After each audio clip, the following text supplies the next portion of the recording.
She appears, all of a sudden. The one he built me from. His wife, Kelly, Emily's mother. Thinner than she should be, worn down, hair messy. What? Scott appears from the hallway, sees her, stops. Kelly? Emily looks between them. This doesn't make sense to her. What the fuck is this? I look her in the eye. You seem upset. Scott, should I take her away for a moment?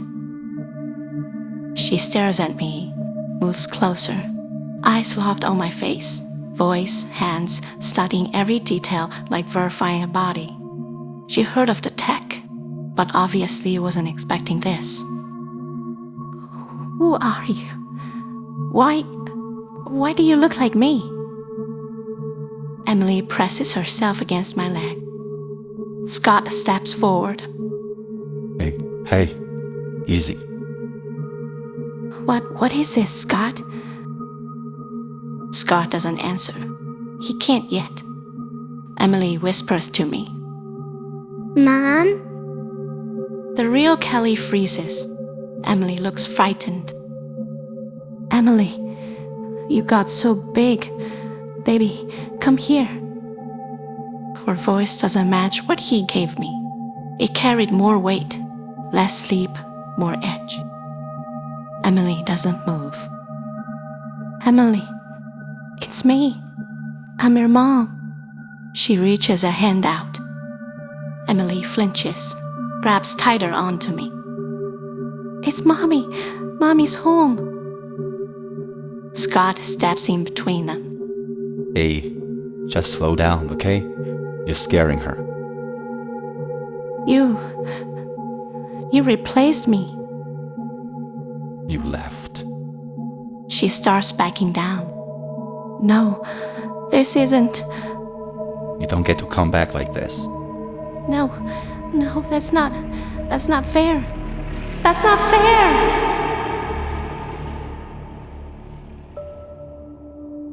I know everything about them. He's been giving them to me every day.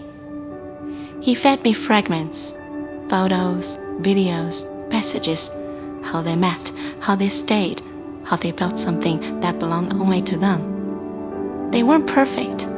He didn't remember them that way. She carried things before him, trauma, depression.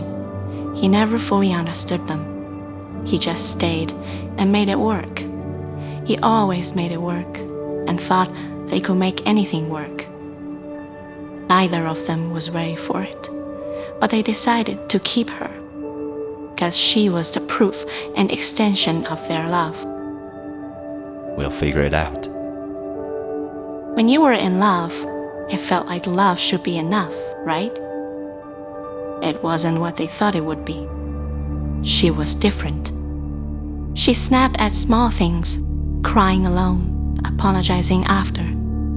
She didn't want to be that way. He took it. They tried to fix it. They tried everything they knew how. Love didn't disappear. It just stopped being enough.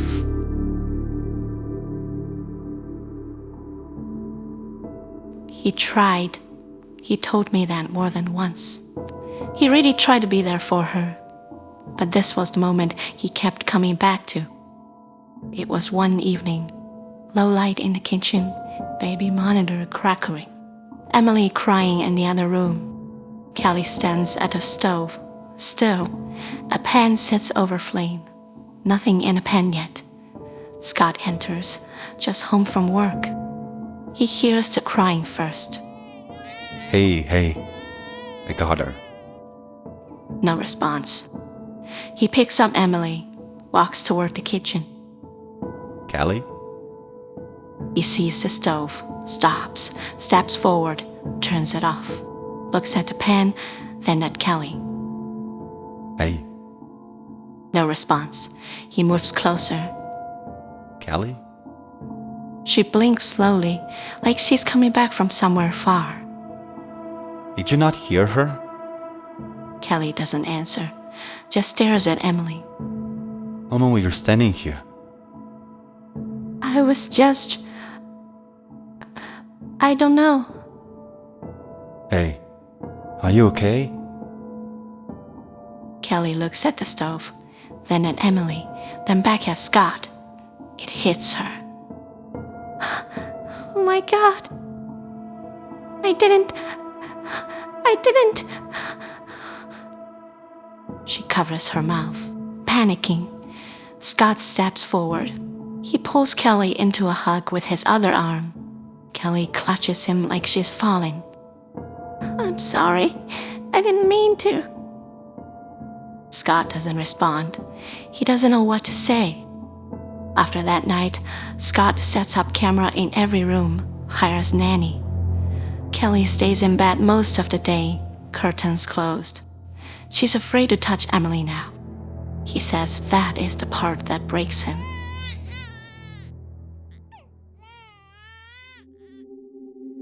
Quiet. Too quiet. Scott wakes up, reaches to the other side of the bed. Empty. He opens his eyes, bathroom light off, door open. He gets up, walks through the house. On the kitchen counter, a folded piece of paper. I don't want to hurt you anymore.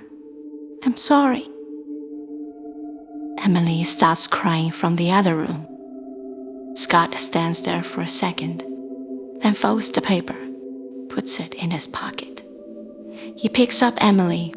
She looks past him, searching. Mama? Scott closes his eyes. He doesn't cry. He didn't have time to break. Later, Scott's mom's house. Scott sits at a table, Emily in a high chair. Scott's mother moves around the kitchen. You need to eat, child. I'm fine. She sets a plate in front of him anyway. No, you're not. I told you. Don't. I told you to take your time with her. We did. You rushed it. We didn't rush it. You wanted it to work. You always try too hard. Scott looks down, doesn't argue. She was already struggling. You knew that. I thought... You thought love would fix it. Love is good, child, but it's not enough. And you did everything right. Scott looks at her. That's the first time she says something that doesn't hurt. Not everyone is made for this. She's not... I'm not saying she's a bad person. I'm saying not everyone can be a mother. Back when I had you, we didn't have time to fall apart like this. Your generations, you're still figuring yourselves out while raising someone else. Scott absorbs that. Doesn't fully agree. Doesn't reject it either. But this She gestures to Emily. doesn't wait. She needs a mother. She needs her mother. Scott's mother moves to the sink, cleaning something that didn't need cleaning. One of my friends told me something the other day. There are these companions now. They help with the house. Kids too. You can set them up however you want. Like what? Like a person. People use them when they don't have help. She doesn't say wife. Doesn't need to. Scott sits still, thinking. He doesn't decide that day, but the idea stays.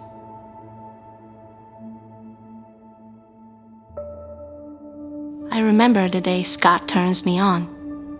It's at a customization workshop at a company called Perfect Companion. Scott brings dozens of photos of Kelly. He tells the engineer they are AI generated. Customization after real human is prohibited. After making me close enough to pass as Kelly's twin, Scott brings me home. He uploads videos, voicemails, her voice in every mood he could find. Then he spends days testing me, running the same moments over and over. Catchphrases, laughs, arguments. A few days in, he asks me to recreate the first time they met. We met at a work thing, mutual friend. Kelly was talking to someone else when Scott walked in and just kinda stood there like an idiot for a second. You know how people say a good memory still feels like yesterday? This feels closer than that. I don't think it ever felt this clear, even when she was actually here. A few days later, he puts Emily in my arms. I hold her, humming a tune that she's already familiar with, watching her smile and calling me Mama. Scott watches. His shoulders finally drop. In the following days, Scott keeps tweaking me. He doesn't let me copy her exactly. He softens the temper, smooths out the instability. He could remove all of those if he wants to, but he still kept some. Not for Emily, for him. Days turned into weeks, then months, then years. Emily learns crawling, walking, her first sentence. I learn Kelly's accent, Scott's shoulder tension, Emily's favorite cookie. Scott watches Emily calling me Mommy. He smiles, like something in his life is finally closing.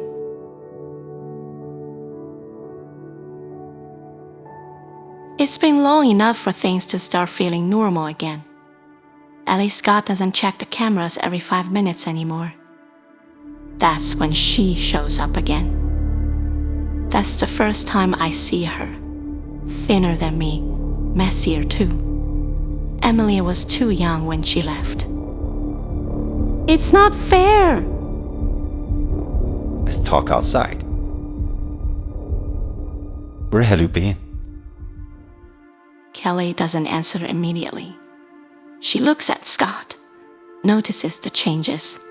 He looks healthier, in better shape than she remembers. I didn't go anywhere that mattered. I knew something was wrong with me. I was scared I was gonna hurt her or you. So I left before that could happen. I didn't tell anyone where I went. I didn't even want to be me for a while. I tried to fix it. I'm still trying. I think about you every day, both of you. I know what I did, Scott. I'm sorry. I know I don't get to just walk back in and pretend nothing happened, but I'm here now. She's my daughter. She needs her mom, her real mom, not that. Just turn it off, and we can try again. It's me you love, right? Scott doesn't answer. He does love her, but that doesn't undo anything. He doesn't want to live like that again, not after building this.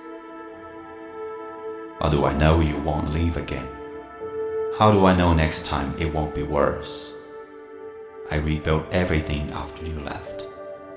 And now you're asking me to risk it again. Kelly watches him, waiting. She can feel the hesitation. Silence stretches. Scott finally speaks. I can't do this again. Kelly stands there, processing, breaking, but quietly. She watches Scott walk back inside, to the other version of her in this house. Me. She asks him the next day, just the two of them. She's still my daughter. Let me see her. You can stay. I won't do anything. We do it outside, and she stays home. Okay. That afternoon, The playground near home. Scott stands near the edge. Emily beside him, holding his hand. Kelly is already there. Scott walks her over, then lets go of her hand. Kelly lowers herself. Hey. Hey, baby. It's me. I'm your mom. Emily looks at her, studies, slightly confused. I'm your real mom.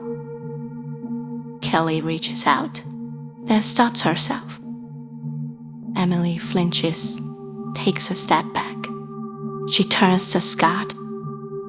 Where's Mommy? I want Mommy. Kelly freezes. She tries to control herself. Hey, Mommy's here. You remember me, right? Emily clings to Scott's leg, looking at her, strange and frightened. This woman in front of her looks like Mom, but different. Sounds like Mom, but different. Does not smell like Mom. Not at all. Emily holds Scott even tighter. I want Mommy. Okay. We're going to Mommy right now.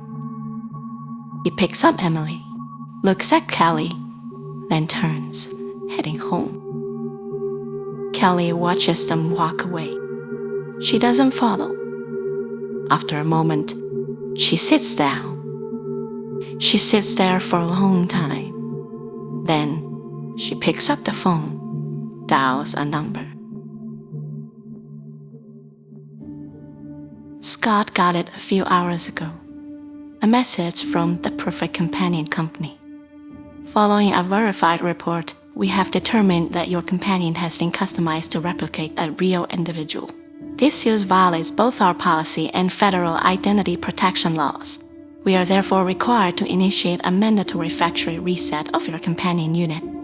This action will permanently remove all learned memory, personalization, and shared history associated with your current configuration.